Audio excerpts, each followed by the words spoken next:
അവിടെ നിന്ന് ലോഡ് എടുക്കുമ്പോഴേ ചോദിക്കും, ചേട്ടാ ചെലവ് വല്ലതും ഉണ്ടോന്ന് ചോദിക്കും. ഇവിടെ ചെലവൊന്നുമില്ല, പൊക്കോളാൻ പറയും. എന്നിട്ട് നേരെ ഇവിടെ എത്തുമ്പോഴത്തേക്ക് നേരെ ഇവര് വന്നിട്ട് ഇത് ചായ കാശ് ചോദിക്കുമ്പോഴത്തേക്ക് എത്രയെന്ന് ചോദിക്കും. 100-200 രൂപ ആണെങ്കിൽ നമ്മൾ ഓക്കെ കൊടുക്കും. വെയിലത്തൊക്കെ നിൽക്കുന്നതല്ലേ, ഒരു മനുഷ്യപ്പറ്റിന്റെ രീതിയിൽ പരമാവധി കൊടുക്കൂല. കാരണം എന്ന് പറഞ്ഞു കഴിഞ്ഞാൽ നമ്മൾ കൊടുക്കേണ്ട ആവശ്യമില്ല, ജോലി കൂലി കിട്ടുന്നുണ്ട്. പിന്നെ ചായക്കാശ് എന്ന് പറയുന്നത് പിച്ചെടുക്കുന്നതാണ്. പിച്ചെടുക്കുന്നതാണ്, അതേ അർത്ഥം തന്നെ. എന്നിട്ട് അതിൽ നിന്ന് നേരെ വന്നിട്ട് 900 രൂപയൊക്കെ വന്ന് ചോദിക്കും. അവകാശപ്പെടുവല്ലേ? 900 രൂപ വേണം, എനിക്ക് എഴുതി തരിക.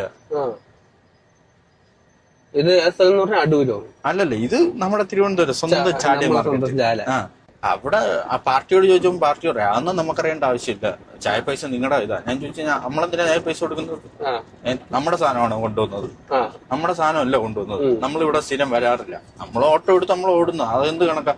അതൊന്നും എനിക്കറിയണ്ട. ചായ പൈസ കൊടുക്കണമെങ്കിൽ നിങ്ങൾ കൊടുക്കണം, ഞാൻ കൊടുക്കൂല എന്ന് പറഞ്ഞു. ഇത് അവിടുത്തെ പാർട്ടിക്കാരും നമ്മളെ ഡ്രൈവറെ അടുത്ത് ഭീഷണിപ്പെടുത്തുക. അവര് പറഞ്ഞാൽ നമ്മൾ കൊടുക്കത്തില്ല എന്ന് പറഞ്ഞു. അപ്പൊ നേരെ കടക്കാരുടെ അടുത്ത് പറയുമ്പോൾ കടക്കാർ പറഞ്ഞാൽ അതൊന്നും നമുക്കറിയണ്ട, നമ്മൾ പാർട്ടി കടക്കാരെ ഒന്നും മേടിക്കത്തില്ല. ഇവർ രണ്ടുപേരോട് മനസ്സിലായി. എങ്ങനെയെങ്കിലും ഒക്കെ നമ്മളെ ഊറ്റിയെടുക്കണം. ഇല്ലാന്നുണ്ടെങ്കിൽ ഇത് കടക്കാരൻ കൊടുക്കണം, മനസ്സിലായോ? മനസ്സിലായി. അപ്പൊ അവരെ ഒഴിവാക്കാൻ വേണ്ടിട്ട് നമ്മളെ തല കെട്ടി. അപ്പൊ അവര് വിചാരിക്കുമ്പോഴത്തേക്ക് അവരെ 900 രൂപ പോയി കഴിഞ്ഞ് കഴിഞ്ഞാൽ അവർക്ക് വേദനിക്കും.